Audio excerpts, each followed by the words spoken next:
요한복음 18장 38절부터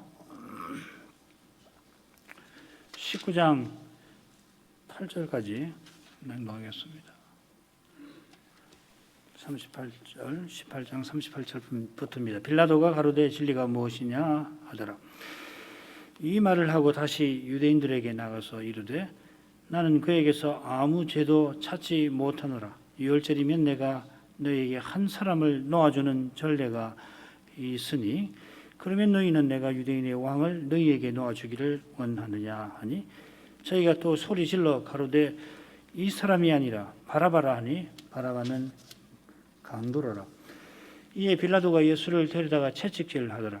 군병들이 가시로 면류관을 엮어 그의 머리에 씌우고 자색옷을 입히고 앞에 와서 가로되 유대인의 왕이여 평안할지어다 하며 손바닥으로 때리더라.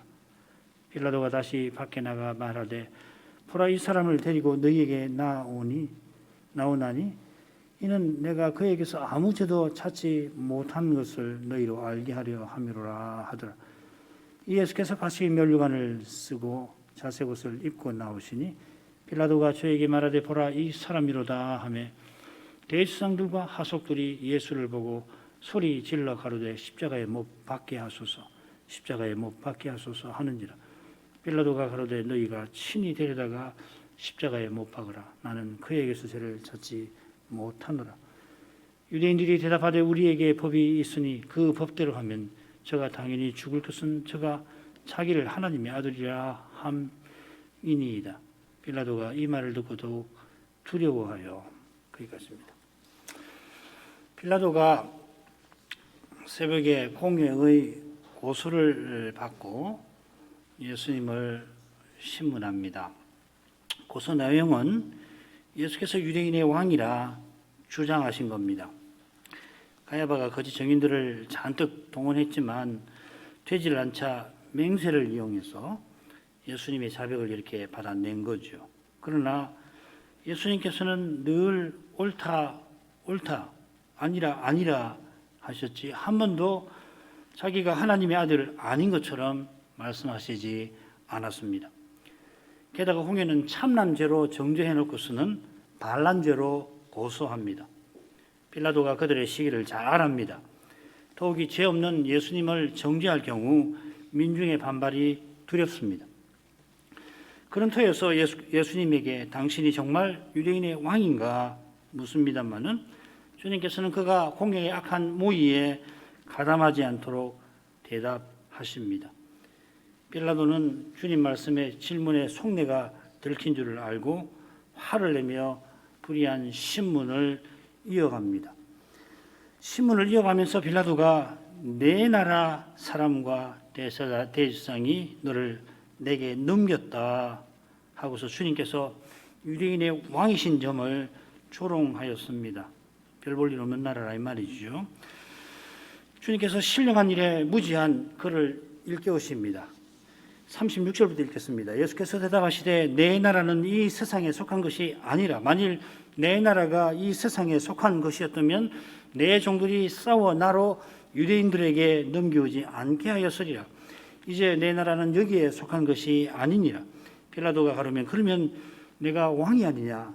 예수께서 대답하시되 네 말과 같이 내가 왕이니라. 내가 이를 위하여 났으며 이를 위하여 세상에 왔나니 곧 진리에 대하여 증거하러 하려 함이로라. 무릇 진리에 속한 자는 내 소리를 듣느니라 하신데 빌라도가 가로되 진리가 무엇이냐 하더라. 빌라도가 내 나라 하며 조롱합니다마는 주님께서는 나의 나라 하시며 기꺼이 조롱을 받으십니다. 내 나라는 네가 생각하는 그런 나라 아니라 하며 빌라도의 조롱을 피하시는 것이 아니라 그가 생각할 수 없는 나라여서 조롱을 잠잠히 받으시는 것입니다. 주님의 나라는 이 세상에 속한 게 아닙니다. 대제사장의 기도 요한복음 17장에서도 내가 세상에 속하지 아니함 같이 저희도 우리도 세상에 속하지 아니하였다 말씀 기도를 드렸습니다. 주님 나라가 이 세상에 속하지 아니하였으니 주님은 물론이고 주님 나라의 사람들도 우리도 그러합니다. 이 나라가 메시아가 오셔서 세우시는 나라이긴 합니다만은 실은 구약 시대부터 이스라엘이 바로 이런 나라여야가 되어야 했습니다. 그게 제사장 나라와 거룩한 백성의 사명을 향하는 것이죠. 그런 나라가 되지 못해서 결국 이스라엘이 망하고 말았습니다만은 하나님 은혜로 포로에서 돌아온 이스라엘이 지금 똑같은 길을 걷고 있습니다. 더 멸망의 길로 가고 있죠. 주님께서 유대인들, 요한복음의 유대인들 할 때는 대개가 이 유대교 지도자들인데 그들을 향하여 너희는 이 세상에 속하였고 나는 이 세상에 속하지 않았다 하시며 너희가 너희 죄 가운데 죽으리라, 너희가 심판을 받아 멸망하리라 덧붙이셨습니다. 지금 빌라도에게 주님을 고소한 이들은 빌라도와 마찬가지로 이 세상에 속한 자들이지 주님 나라의 사람이 아닙니다. 지금까지 빌라도가 권력을 두고 그들과 다툽니다마는 곧 주님을 죽이는 데는 그들과 친구가 될 것입니다. 이게 죄의 신비함을 엿보는 통로 중 하나라고 생각됩니다. 희한한 일이에요. 그 이유가 이어 하신 말씀에 나오죠. 주님 나라가 이 세상에 속한 나라라면은 내 종들이 싸워서 나로 유대인들에게 넘기우지 않게 하였으리라 하셨습니다.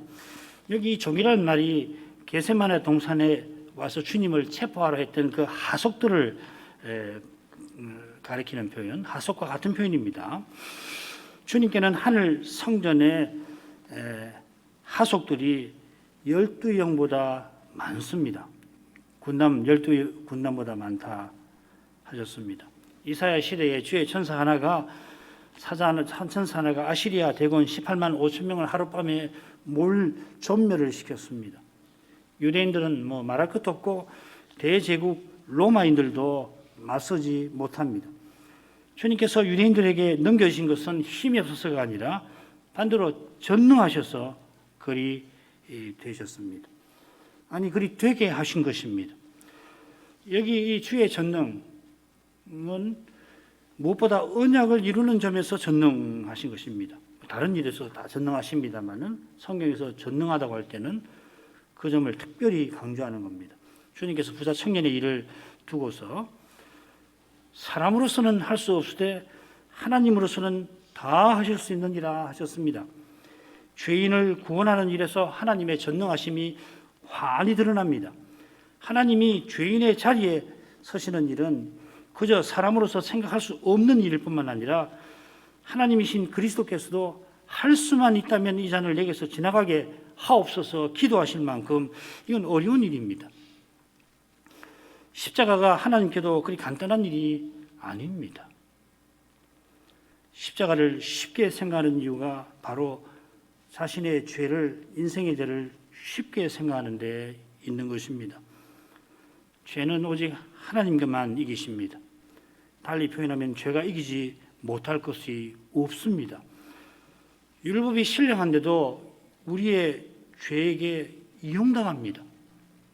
율법을 알았다는 그 지식이 탐욕을 더 불러일으키는 그런 것으로 죄에게 이용당합니다. 오직 하나님께서만 전능하셔서 율법이 육신으로 말미암아 연약하게 할 수 없는 일, 곧 죄를 심판하시는 하는 그 일을 하나님이 친히 하시는 겁니다. 그 일을 이루시려고 하나님이 죄 있는 육신의 모양까지 입으신 것입니다. 달리 표현하면은 이 바울이 만든 말이에요. 로마서 8장 3절에 나오는 말인데 죄 있는 육신의 모양이라는 건 바울이 만든 용어입니다. 왜 이런 용어를 만드느냐면은 하나님이 하실 수 있는 일을 다 하셨다는 것을 강조하려고 그러는 거예요. 죄는 없으신데 죄 있는 육신 우리와 하나 되신 것이거든요. 그래서 이 모양이라는 말을 만들어낸 겁니다. 이런 것이 하나님의 전능입니다. 그런 까닭에 주님께서 천군을 부리실 수 있지만 그리하시지 않았습니다. 그리하시지 않은 것은 오직 십자가에 넘겨지시기 위함입니다. 주님께서 대제사장의 기도에서 우리도 주님처럼 살아갈 것을 기도하셨죠.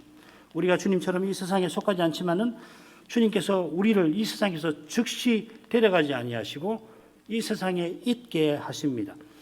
세상이 주님을 미워하듯 우리를 미워합니다. 그러나 미워하는 세상에서 삼위의 사랑의 영광을 우리들어 드러내게 하십니다. 앞서서 다락방 강화에서도 주님이 핍박에 관해서 길게 말씀하세요. 성신을 주신다 하는 주제와 함께 핍박에 대해서 길게 말씀하셨습니다.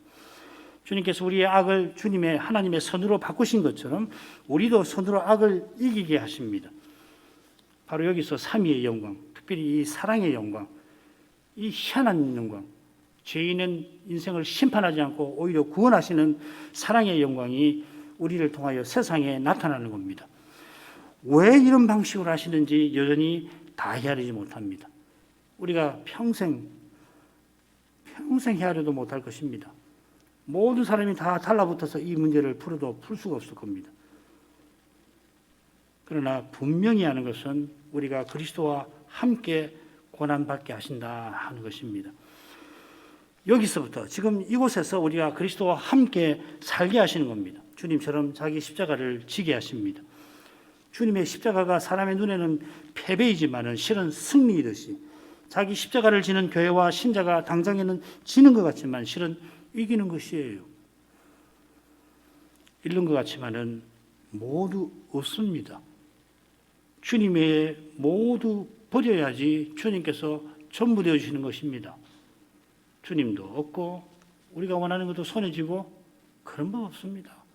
그런 얕은 수를 하나님께서 허용하실 거라고 생각하시지 않죠?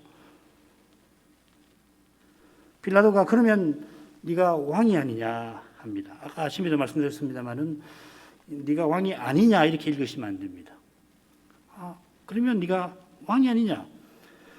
주님께서 내 나라 내 하속들을 말씀하셨으니 왕이 틀림없습니다마는 아예 싸우지도 않고 지는 그런 나라는 세상에 없으니 빌라도 생각에는 예수가 왕이신 것 같은데 과연 왕이신가 의문이 떠나지 않죠. 자기는 그런 왕을 본 적도 들은 적도 없습니다. 이 세상에서는 누구나가 힘을 추구합니다. 이기려 합니다. 그런데 주님은 빌라도의 생각에 전혀 그런 분이 아닙니다. 그리스도의 교회가 과연 주님을 따라야 합니다. 사람의 힘과 꾀를 완전히 버려야 합니다. 그래야 그리스도의 몸답게 그리스도를 드러낼 것입니다. 주님을 위한다며 사람의 힘과 꾀를 의지하기가 얼마나 쉬운지 모릅니다. 자기가 주님을 위한다는 자기 확신에 빠지면은 자기가 뭘 하든지 옳다는 착각에 빠지기 쉽습니다. 주님의 십자가에서 거룩한 빛을 보지 못하면 이 결정적인 차이를 헤아리지 못하는 거예요. 아무리 교회 다니고 아무리 강수를 듣는다고 소위 개혁주의 신학이나 강수를 들었다고 하더라도 이 차이를 몰라요. 말로는 알지요. 현실에서 그 능력이 안 드러나잖아요. 그 모르는 것이거든요.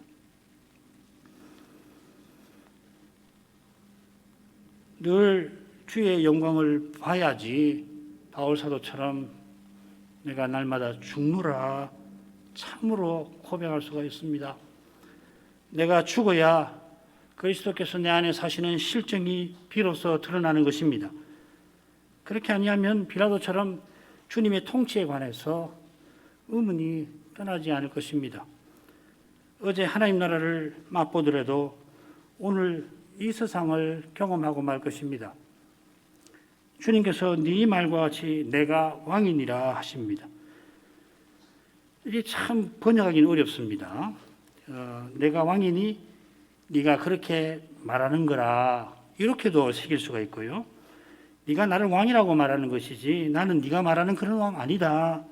이렇게도 말씀하시는 것 같은데 한글 개역 성경처럼 새겨도 좋을 것입니다. 중요한 것은 주님께서 앞서는 내 나라가 이 세상에 속하지 않았다 소극적으로 설명하셨다면 여기서는 주님 나라가 진리의 나라다 이렇게 적극적으로 말씀하시는 겁니다.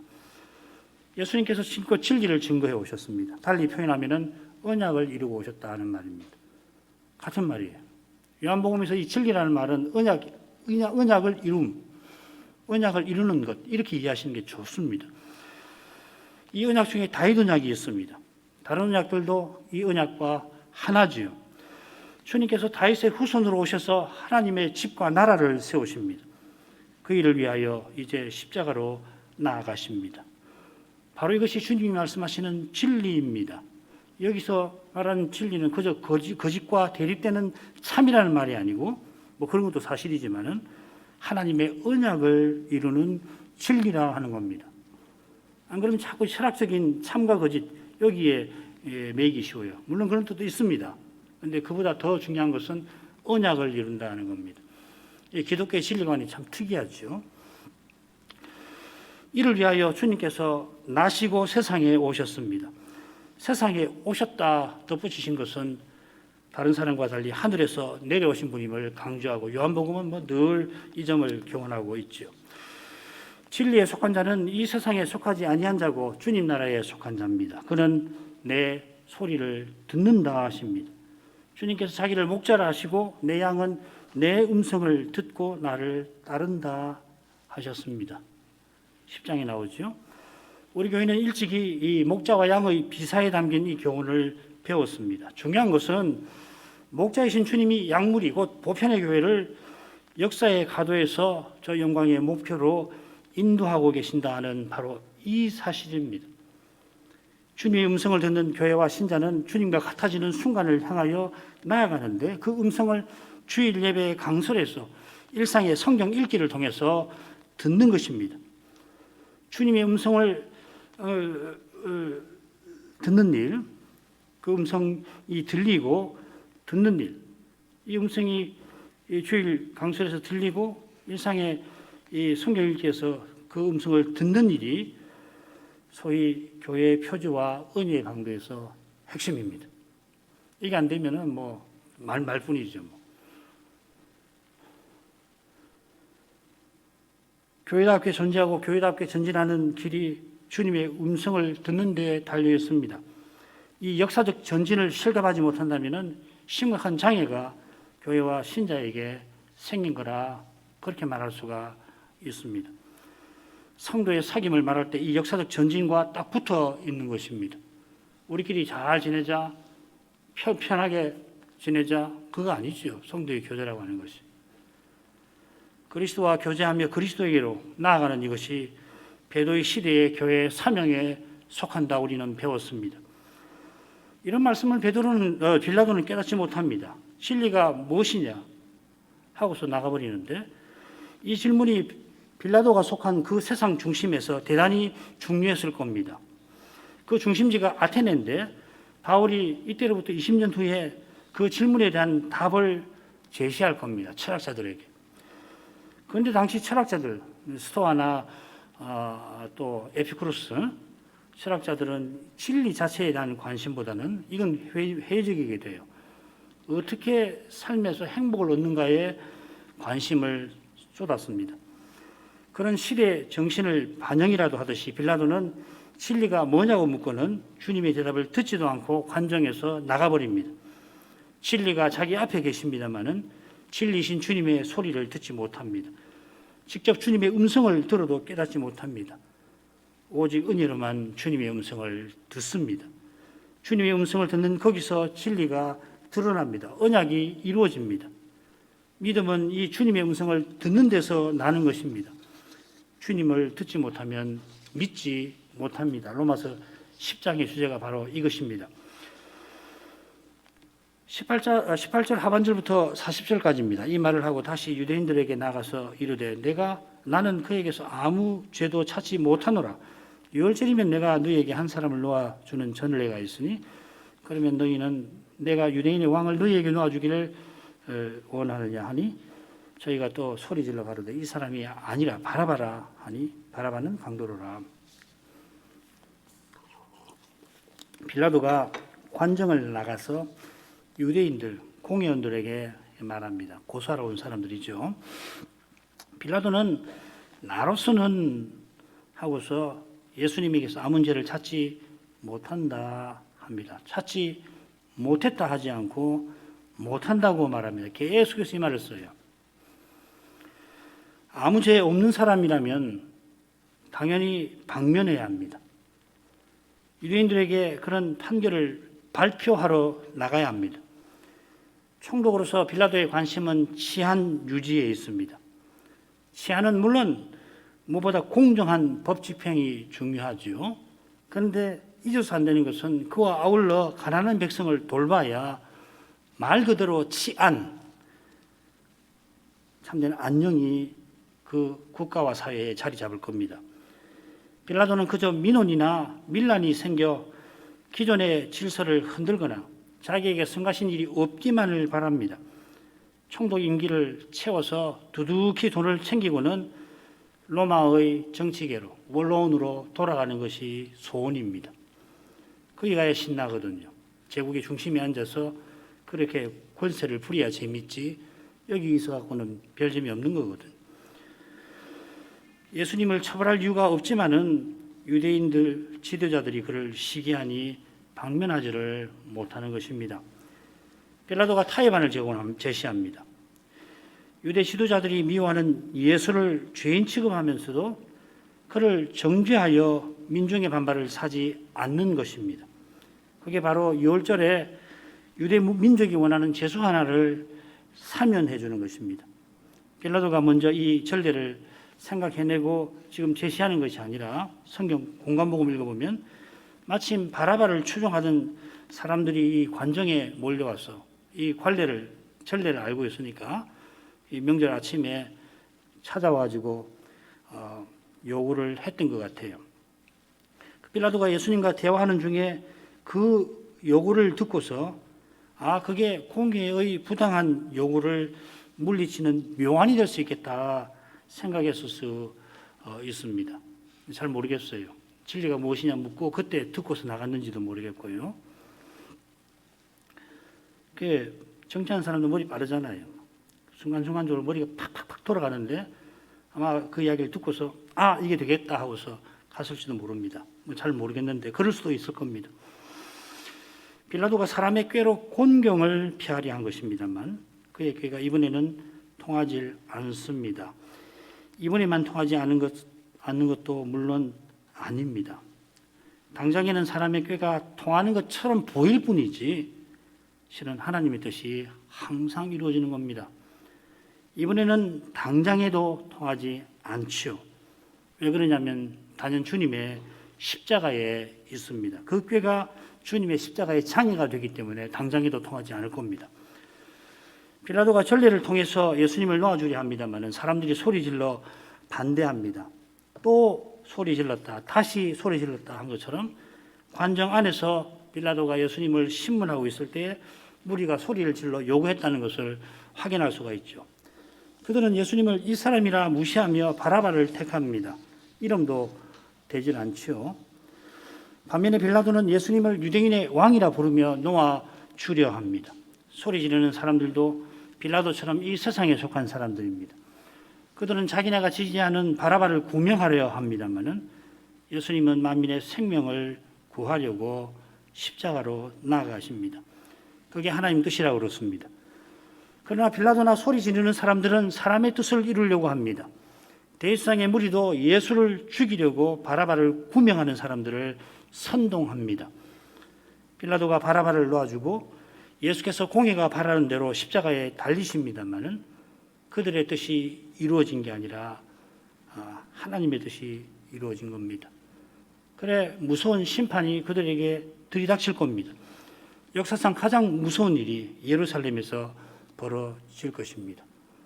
예수님이 경고하신 그 대환난 마지막 다시 오실 때도 있겠습니다만은 그때는 더 할 수도 있는데 얼마나 이 예루살렘 안에서 일어난 일이 큰 환난인지 많은 신약학자들이 예수님이 감난산 강황에서 말하는 대환난이 70년 멸망을 가리킨 환난이다라고 해석하는 사람도 꽤 많습니다. 실은 그만큼 무서운 겁니다.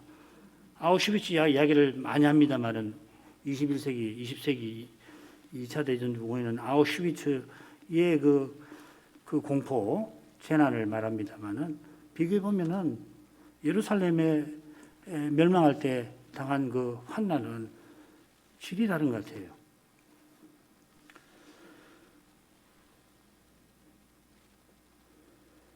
십자가에 달리신 주님께서 친히 그 일을 경고하셨고 부활하신 후에 보좌에 앉으셔서 70년의 그 일을 행하실 것입니다.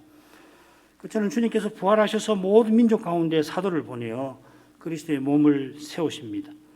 거기에 하나님 나라가 나타나게 하십니다. 이 순간에도 주님이 그 일을 약속대로 이루고 계십니다. 우리의 눈에는 우리 현실이 이 약속과 달리 전개되는 것 같지만은 그 현실을 통해서 주님은 친히 하나님 뜻을 이루어 계십니다. 교회가 쇠퇴하고 있죠. 얼마나 쇠퇴하고 있는지 모릅니다. 얼마나 한국 사회가 세속화된지 모릅니다. 지금 어린 학생들, 중학생, 초등학생, 중학생, 고등학생, 교회 다니는 학생들이 별로 없어요. 학생들 이후에 무신론자들이 70% 넘는다고 그러잖아요. 무종교자가 70% 넘는다고 그러잖아요. 그게 무서운 게 아니라 그 아래 세대 중에 교회 다니는 아이들을 찾을 수가 없어요. 한 세대, 30년 후에 한국 교회가 어떻게 되는지 불을 보듯 뻔합니다. 무서운 시대가 들이닥칠 겁니다. 그러나 바로 그 현실을 통해서 주님이 약속을 이루어 가신다는 것을 잊어서는 안 됩니다. 그거 쉽지 않을 거예요. 교회에서 하나님 나라를 참된 예배를 경험하고 하나님 나라를 맛보지 못하면 못 견디는 겁니다. 말이 쉽지요. 그런 경험이 있어야 마지막에 있을 대환난도 견딜 수가 있다는 것을 기억하시기를 바랍니다. 뜻이 이루어지다 하는 우리의 간구는 결코 헛되지 않게 하실 겁니다. 바라바를 강도라고 부릅니다. 예수님께서 며칠 전 성전을 깨끗게 하시면서 이 집은 기도하는 집이다 하시고 이 집이 그러나 강도의 구렬이 되었다 하셨습니다. 같은 말입니다. 바라바가 유대 민족의 독립을 위해서 이 밀란을 일으킨 겁니다만은 그가 노리는 독립된 유대는 기도하는 집 아닙니다. 이스라엘 되게 하는 것이 여호와의 영광입니다. 이 세상에서는 민족 독립을 위한 투쟁이 칭찬받을 만한 일이 되겠습니다만은 유대 민족에게 지금 가장 심각한 문제는 메시아를 죽이는 배도입니다. 바라바가 스스로 메시아인 채 하는 이것이 가장 심각한 문제입니다. 그를 강도라 부른다고 해서 결코 과하지 않은 겁니다. 19장으로 가겠습니다. 3절까지 읽겠습니다. 이에 빌라도가 예수를 데려다가 채찍질을 하더라. 군병들이 가시로 면류관을 엮어 그의 머리에 씌우고 자색 옷을 입히고 앞에 와서 가로되 유대인의 왕이여 평안할지어다 하며 손바닥으로 때리더라. 주님께서 마지막 주간에 대제사장 무리가 주님을 이방인들에게 넘겨주어 그를 능욕하며 채찍질하며 십자가에 못 박게 하리라. 마태복음 20장에 예언하신 대로 빌라도가 주님을 채찍질합니다. 예수님께서 죄 없다고 그가 스스로 밝혔으면서도 죄인 취급을 합니다마는 그의 이 불의한 행동도 하나님의 뜻을 이룰 뿐입니다. 그 자체는 악하지요. 그런데 그걸 통해서 주님 뜻이 이루어져 갑니다. 이게 이제 예수님이 십자가 지고 가시는 길에서 일어나는 일과 다 관련되는 그런 말씀입니다. 불의한 빌라도가 하나님의 뜻을 이룬 게 아니라 하나님께서 그의 불의함에도 불구하고 친히 뜻을 이루십니다. 너무도 당연한 겁니다만은 빌라도와 불의한 행위가 하나님의 뜻에 기여하는 것 전혀 없는 겁니다. 반대지요, 사실은. 그가 예수님을 죄인 취급할 때 하나님 뜻을 심히 어겼습니다. 그러나 하나님 뜻을 허물게 못하게 하십니다. 오히려 하나님 뜻은 신비한 방식으로 이루어져 갑니다. 그 신비함이 군병들의 행위를 통해서 드러나고 있습니다. 그들이 빌라도의 명을 받고 채찍질했을 텐데 이 채찍은 뼈나 새 조각이 달려 있습니다. 채찍이 맞으면은 살점이 뜯기고 뼈가 드러날 뿐만 아니라 심지어는 내장이 파열이 되어서 죄인이 죽기도 합니다. 주님께서 십자가를 끌고 가실 수 없을 정도가 된 게 바로 이 채찍질하고 관계되는 겁니다. 군병들이 주님을 그만 죽게 만든 다음에 조롱합니다. 공의가 자칭 유대인의 왕이라 고소한 것처럼 군병들도 가시 멸류관을 가시로 만들어서 주님 머리에 씌우고 왕이 입는 그 홍포와 비슷한 자색 옷을 입히면서 가짜 왕이라 비웃는 겁니다. 주님께서 채찍질에 거의 혼절할 만한 상태라 그들이 하는 짓을 그저 당하고 계셨을 것입니다. 아무 힘이 없어가지고 그 피가 범벅이 되어서 옷과 달라붙었을 텐데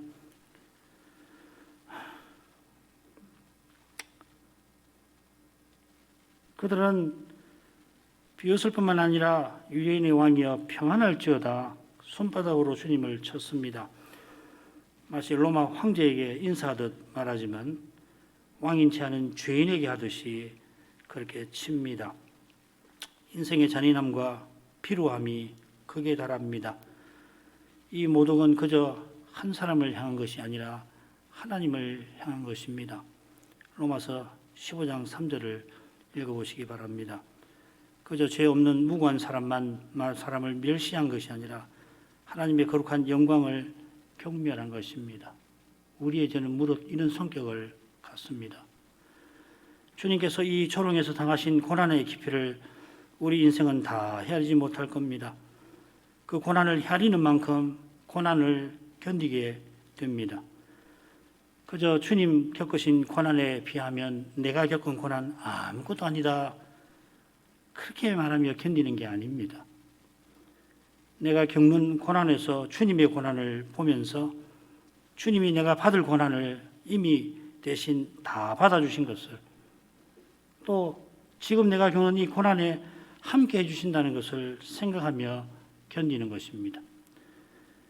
주님이 함께 하셔서 견디게 해주실 것을 바라며 겪는 것입니다. 겪으면서 주님의 고난을 생각하며 주님을 바라보는 겁니다. 마침내는 나 같은 사람도 주님처럼 고난 겪게 하시는구나 하고 감사하게 됩니다. 감사에 이르기까지 부끄러움과 슬픔과 괴로움과 아픔을 겪어야 하고 겪는 동안은 참으로 홀로 있어야 합니다.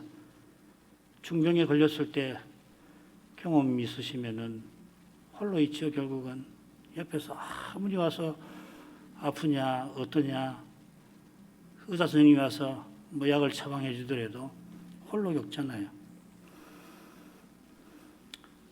홀로 있는 나를 십자가 지신 주님은 홀로 알아주십니다. 홀로 있는 줄 알았지만 홀로 있는 게 아니라 실은 주님과 또 주님 안에서 같은 고난을 겪는 형제와 함께 있음을 알게 됩니다.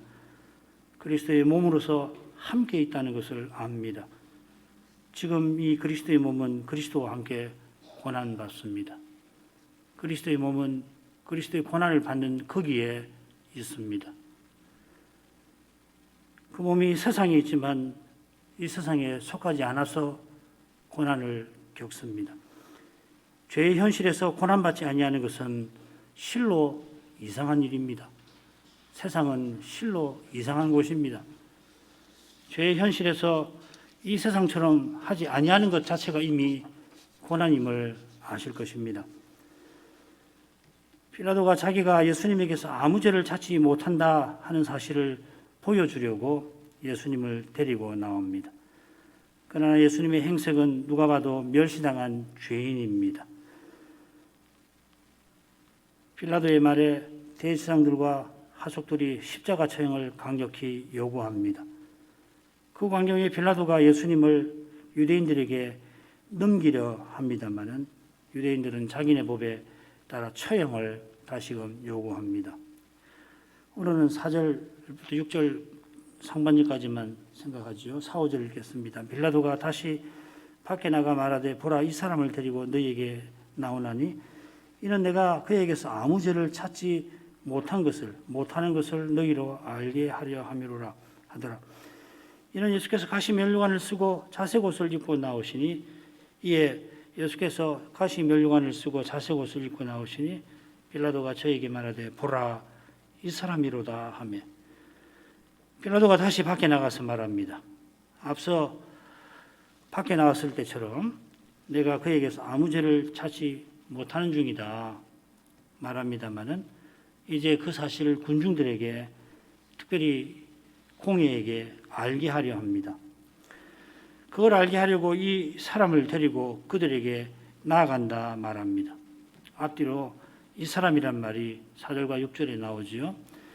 관정 안에서 빌라도가 죄 없으신 주님을 죄인 취급하고 심히 모욕했습니다. 주님은 온몸이 피범벅이 되셨고 머리에는 가시면류관을 쓰셨고 자색 옷을 우스꽝스럽게 입고 계십니다. 이건 예수님의 죄 없음을 알리는 게 아닙니다. 빌라도가 노리는 것은 자기가 이 사건에 상관도 책임도 없음을 알리려 하는 것입니다. 빌라도는 자기가 죄를 찾아내려고 예수님을 채찍질한 것을 성난 군중에게 보여줍니다. 죄를 찾아내려고 채찍질한 게 아니라 예수님을 미워하는 공회와 군중의 미움을 달래려고 한 겁니다. 군병들이 주님을 조롱하며 가시관을 씌우고 자색옷 입힌 것을 보이면서 예수가 주장하는 유대인의 왕의 정체가 그들이 고소한 것과 달리 이처럼 우스꽝스러운 거 아니냐 합니다. 이렇게 매맞고 피범벅되고 우스꽝스러운 모습을 한 사람이 무슨 그리 대단한 죄인일 수가 없지 않느냐 하는 겁니다. 보라, 이 사람을 이로다. 원문에는 이라는 말 없습니다. 빌라도가 강조하는 것은 한낱 사람이라 하는 말입니다. 사람 눈에는 주님께서 심한 채찍질에 피범벅인 몸을 제대로 가누지 못한 채로 병사들이 아무렇게나 입혀 형편없는 광대처럼 겨우 서 계십니다. 빌라도는 이런 가련하고 연약한 인생을 대체 중재인 만들 필요가 없지 않느냐 합니다. 그러나 빌라도는 사람의 죄가 얼마나 잔인한지 아직 잘 모릅니다. 6절 상반절입니다. 대제사장들과 하속들이 예수를 보고 소리질러 가로되 십자가에 못 박게 하소서, 십자가에 못 박게 하소서 하는지라. 주님께서 빌라도의 병사들에게 맞아 급한 죽게 되고 심한 모욕을 겪으셨습니다마는 대제사장과 하속들은 만족하지 못합니다. 십자가 처형만이 그들의 약한 마음을 조금 채워줍니다. 더한 형벌이 만일 있다고 한다면 그들은 그 형벌도 요구했을 것입니다. 죄는 만족을 모릅니다. 돌려 생각하면 십자가 외에 우리의 죄 사함받을 길이 없습니다. 달리 하나님께서 우리 죄를 사하실 길이 있는지 저는 여전히 잘 모르겠습니다만은, 신학자들은 있을 거라고 합니다만은 저는 잘 모르겠습니다.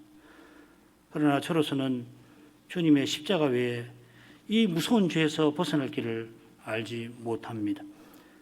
바울 사도가 하나님께서 자기 아들을 아끼지 아니하고 내어주셨다 하였습니다. 하나님이 우리를 얼마나 아끼시는지 십자가에서만 제대로 깨닫습니다. 그 십자가에서 우리 죄를 제대로 보는 만큼 깨닫습니다. 참으로 하나님 사랑을 깨닫는 사람은 절대로 죄를 쉽게 생각할 수 없습니다. 기도하겠습니다. 자비하신 아버지, 주님께서 빌라도의 관정에서 어떤 고난을 겪으셨는지 오늘 조금 살핍니다. 주님께서 잔인한 채찍질을 당하실 뿐만 아니라 병사들이 아무렇게나 가시관을 만들어 씌우고 홍포를 입힐 때 주께서 얼마나 수치를 당하셨는지 저희가 다 헤아리지 못합니다. 다만 주님께서 그렇게 수치 당하셔야 할 만큼 우리의 죄가 그렇게까지 하나님의 거룩하심을 멸시한 것인 줄 압니다. 대제사장들과 하속들이 큰 주님을 보고서도 성이 차지 않고 오히려 십자가 처형을 요구한 데서 인생의 죄가 얼마나 잔인한지를 보게 하십니다. 주님의 십자가를 떠나서 이 무서운 죄에서 벗어날 길이 없음을 일깨우십니다. 하나님께서 아들을 아끼지 아니하실 만큼 우리를 얼마나 아끼시는지를 잊지 말게 하실 뿐만 아니라 복음 강설에서 늘 기움을 받게 하셔서 저희가 죄를 절대 쉽게 여기지 않게 하옵소서. 오직 그리스도를 고백하게 하옵소서. 이 고백이 참되고 진실되게 하옵소서. 그리스도를 말하면서 그리스도 아닌 누구를 의지하지 않게 하옵소서. 가장 어려운 그때 오직 주님을 바라볼 수 있게 하옵소서. 그리고 주님이 이미 함께 해주심을 맛보게 하옵소서. 예수님의 이름으로 기도합니다. 아멘.